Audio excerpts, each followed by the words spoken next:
All right, hello, it's silverkyle, and today we're going to be taking a look at the Amazing Spider-Man Volume 3 reprint omnibus that just came out here in November of 2021. And this, for me, completes the entire first 5-volume set of the Amazing Spider-Man run for the beginning of the Spider-Man omnibus. I never ended up getting 1, 2, and 3 at the proper times. 4 I bought when it first came out, and Volume 5, which just recently came out as well about a month or two ago, in the fall of 2021. I already had a reprint of Volume 1 from I think 2 or 3 years ago, so I only needed to complete the set with 2 and 3, and now we can do that. But because I ended up getting some of them out of order, like at different times, with the new spines, it's going to look kind of weird, and I'm going to show you that in a second. And that's one of the reasons why I'm not the biggest fan of these spines.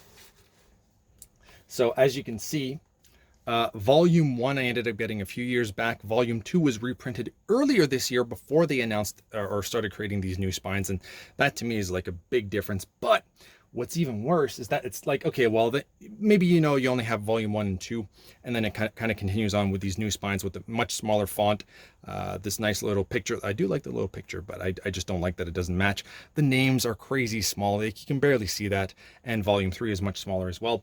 But because I bought them out of order, and I bought this when it first came out, like I think this was a 2020 book or a 2019 book, I can't remember anymore, but that's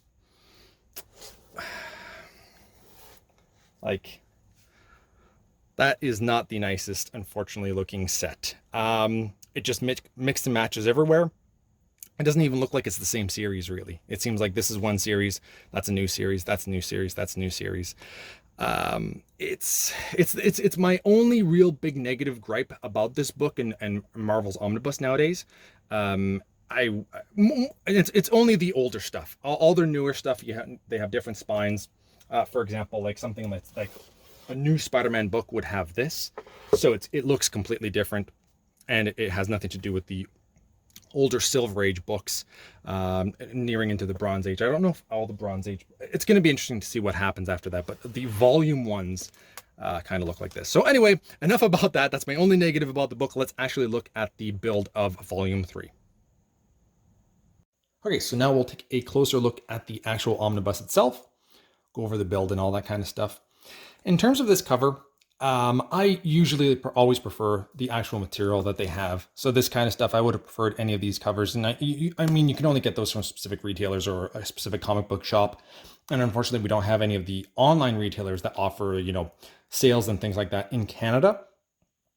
So I end up paying a cheaper price to buy this book, but I end up with a cover like this. And even so, I prefer the actual era, like the actual covers from that era, to represent this actual omnibus. But even then, sometimes we get nicer covers, and to me this is just boring to me. I don't really like it when Spider-Man is super slim like this. I just never really dug that kind of art. But anyway, just wanted to give you, I guess there was 2 things that I didn't like: the spine and the cover. Everything else though, I really enjoy. A lot of nice covers there. Retails for $125 in the US, $157 in Canada. It's 920 pages, and I ended up paying something like $110 taxes included in Canada from Indigo, which just recently had a sale where everything was 30% off. Plus, I have 10% off from a Plums Rewards card, so I ended up getting for a little bit cheaper, something like $110. Collecting the Amazing Spider-Man 68 to 104. And now we'll take off. Oh, I guess we can show that real quick. The other side. A lot of writing there for that. And then we have the cover. I do like the blue. And for this, I feel like the inside of the book, I don't really care. You can do whatever you want here. If you want to really change it up, I'm fine with that, because I'm never really going to be showing that off. I'm perfectly fine with this being on there. And the Spider-Man face logo, mask logo. And then we can start diving into the book. I did a pretty good job stretching it out. The book didn't really necessarily need a crazy amount, as it does open up relatively nicely. Everybody that created the book, the table of contents, which is just absolutely one of my favorite things. And we go from 1969 until beginning of 1972. So about 3 years worth of material. Once again, 920 pages is what it comes up to. And we start off right here. As you can see, it lies perfectly flat. We'll go through a bit of the book just to kind of show you some of the art. I know of some of the stories in here, and there's some really big moments in here, but I haven't read the material itself. And I also know that if you watched the 1994 cartoon Spider-Man, they did take a few stories, or some of the stories that were in here were inspired by that. I feel like the first few volumes of Spider-Man are, that cartoon is inspired by the first few volumes of Spider-Man. And some of the later stuff that have to deal with Venom, for example. They did a good job with that cartoon. I loved that cartoon. I will always praise it any chance that I get. So anytime I talk about Spider-Man, because to me, when I'm reading these books and Spider-Man or Peter Parker has a talking blurb, that's the voice that I hear, always.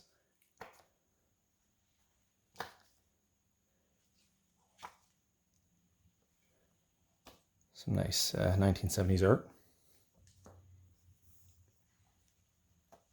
Not my favorite version of Spider-Man, but it's getting there. That looks kind of weird.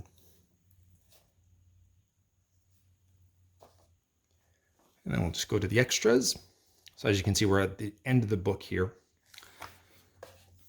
Oh, and they always include these too in these still. So the fan mail or the fan letters, I always like those. Some sketches. That's nice. That's really nice. I like that a lot. This specific, yeah, that's a big issue right there that I've heard about quite a bit. And the Marvel Tales, got a bunch of those. Some of these are strange that they added them. I mean, why?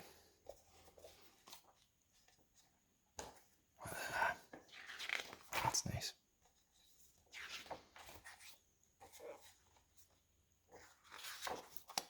And there you go. So we'll just go quickly to the middle of the book. It opens up perfectly fine. Also, I wanted to mention that the paper quality feels thicker to me than usual. I don't know if that's 100%. It has to be. Yep, it's thicker than usual. And beautiful eye. And it's like that throughout the book. They did a great job with this. This is the Marvel that we know in terms of binding. So there you have it. The Amazing Spider-Man reprint of Volume 3 Omnibus. Let me know in the comments below if you've read this before, what you think of the spines, what you think of the cover. Well, for the one that I have anyway. And yeah, thank you all for watching. You have been bearded in. Beardage.